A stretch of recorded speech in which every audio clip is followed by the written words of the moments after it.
ആ മഹാമനസ്കരെ, ആ വിശാല ഹൃദയനെ, ആ സ്നേഹസമ്പന്നനെ ഞാൻ അഭിമാന പുരസ്സരം നിങ്ങൾക്ക് പരിചയപ്പെടുത്തുകയാണ്. ശുഭപ്രതീക്ഷ 100% വിജയം, അതിൽ കൂടുതൽ ഒന്നുമില്ല. എല്ലാരും അടിച്ചു കയറി വാ. അപ്പോ നിങ്ങൾക്ക് യഥാർത്ഥ പൾസ് മനസ്സിലാക്കാണ്. കാരണം ഇതുവരെ കൊല്ലത്ത് തെരഞ്ഞെടുപ്പ് വളരെ ഗൗരവമായിട്ട് ആരും കണ്ടിട്ടില്ലായിരുന്നു. ആണോ?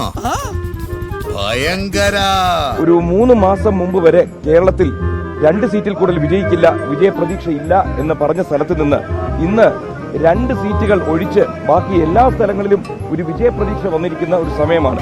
സോമനങ്ങളുടെ കോൺഫിഡൻസ് കാണുമ്പോഴാണ് എനിക്കൊരാശ്വാസം. അത് മോൾക്ക് അവന്റെ കോൺഫിഡൻസിനെ പറ്റി അറിയാനിട്ടാ. മുമ്പ് തോറ്റ എല്ലാ ഇലക്ഷനും ഇതേ കോൺഫിഡൻസ് ആയിരുന്നു. അപ്പോ ഇത് കൊല്ലത്ത് മാത്രമല്ല, കേരളത്തിൽ ഒന്നാകെ ഈ ഒരു ഓളം അടിച്ചുകൊണ്ടിരിക്കുകയാണ്. ഇനി വരും തലമുറയ്ക്ക്, അതായത് എന്റെ ജീവിതമോ നഷ്ടപ്പെട്ടു, വരാൻ പോകുന്ന എന്റെ തലമുറയ്ക്ക് നല്ലൊരു ജീവിതം കൊടുത്തിരിക്കുമെന്ന് മാതാപിതാക്കളും കുട്ടികളും എല്ലാവരും തീരുമാനിച്ചിരിക്കുന്നു.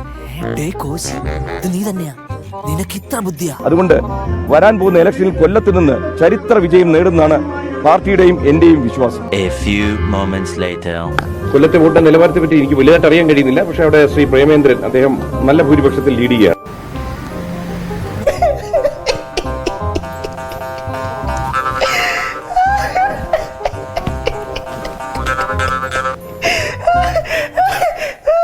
ഇനി എണ്ണിയവർക്കെങ്ങാനും തെറ്റുപറ്റിയതാണോ?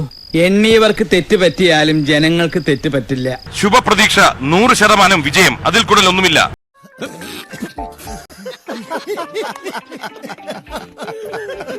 തളരരുത് രാമൻകുട്ടി, തളരരുത്.